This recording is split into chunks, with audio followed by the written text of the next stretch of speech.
Have you ever felt like this? You've worked for almost 10 hours straight. Emails, calls, messages, browser tabs open everywhere. And by 7 p.m., you sit back completely exhausted. And when you try to think at least one thing that you have accomplished, you just can't find that one thing. Has that happened to you? I'm sure it has. And it's happening almost every day, isn't it? Well, in this video, I'm going to explain why it's happening and more importantly, how you can deal with this. So here's what people do when they feel unproductive. They try to work longer, earlier mornings, late nights. They put in more hours, but more time doesn't actually solve the real problem. Now imagine two chefs. One works in a quiet kitchen for 3 hours, completely focused. The other works in a busy cafe kitchen for 8 hours, phone buzzing all the time, people interrupting, loud music. Who do you think produces better food? The answer is obvious when you frame it like that, right? But for some reason, when it comes to our own work, we just add more time and we completely ignore the work environment. Researcher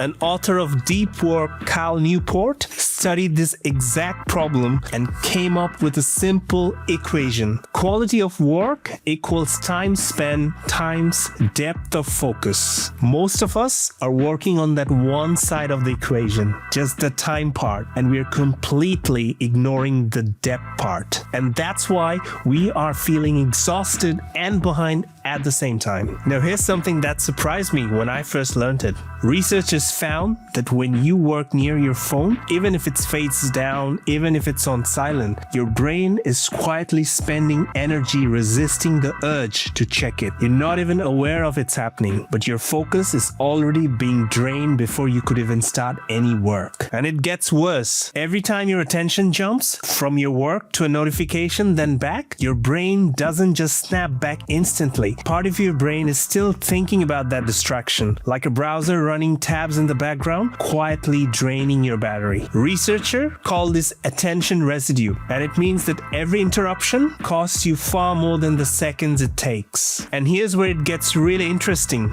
and a bit uncomfortable as well. Every time you reach for your phone during a boring moment, let's say waiting in a queue or sitting in the traffic, you're training your brain, you're teaching it that stillness is a problem that needs solving with stimulation. So finally, when you sit down to do real work, real focus work, your brain is not ready for it because you have been training for stimulation. Your brain has been conditioned to resist it, and it starts looking for that hit of stimulation, and you end up looking for your phone for that next hit. You haven't got a discipline problem. You've got a trained habit. And the good news is that habits can be retrained. All right, now let's talk about the flow state and why most people never get there. You've probably experienced the flow state at least once in your life. You remember the time when you're writing, probably in a library, you're really focused and writing something, and you suddenly check the time and 2 hours just pass and you didn't even realize that. That's the flow state. It almost feels effortless. And I'm sure you've experienced this, especially when we were kids, before the smartphone revolution.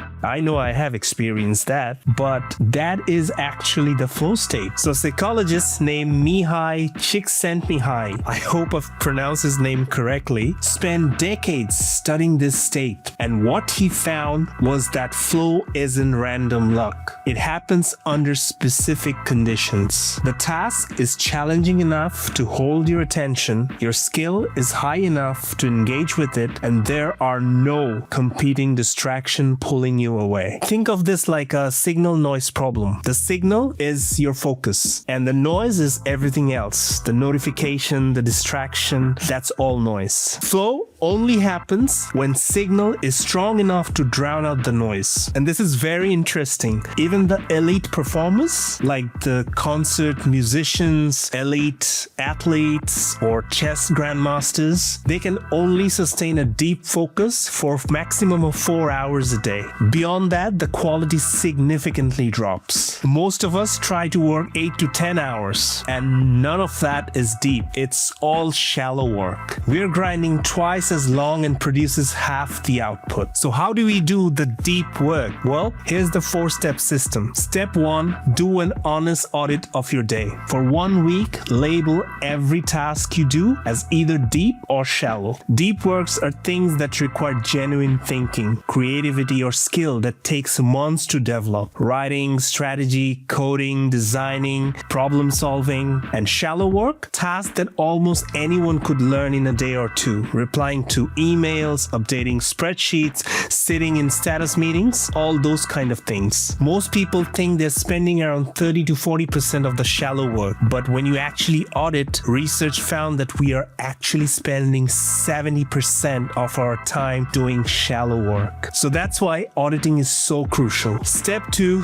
protect one daily block of deep work. You don't need to overhaul your entire schedule. You just need one protected window. Same time every day. For some people, it's early morning. For some, it's late in the afternoon, or some it's late at night. Whatever suits you, protect that block of time for your deep focus work. Step 3, remove distraction. Not just manage them, just completely remove them. Now, there is a difference between managing distraction and removing distraction. Managing means the distraction is still there and you're spending energy resisting it. Removing means it's gone and you can spend that energy on your work.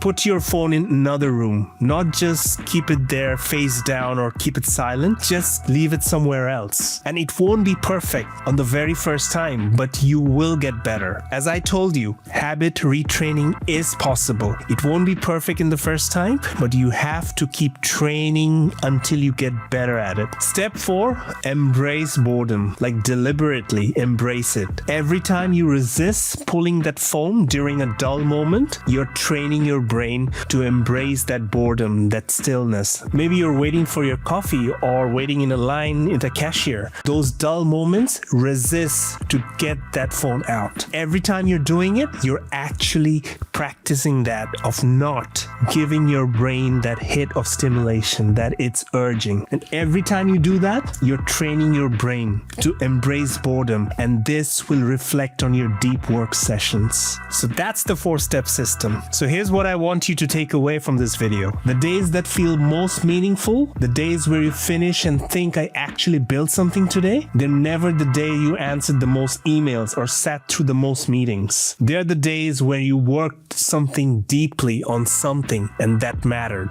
We live in a world that's structurally designed to keep us shallow. Every notification, every open app, every browsers, every one of those distractions are draining our battery. And wherever you go, the productivity tip that everyone gives is to try harder, to be more disciplined. But discipline alone is not the answer. Understanding how your brain works and design your day around it, that's what's gonna help you. So stop chasing all those 10 different work. Instead, focus on one deep work, one meaningful work that's gonna serve your sense of purpose. Start with that. If you found this video helpful, give it a thumbs up, share with someone who's really struggling with distractions. Subscribe to my channel for more videos like these. I'm Saim Khan. Thanks for watching, and I'll see you in the next one.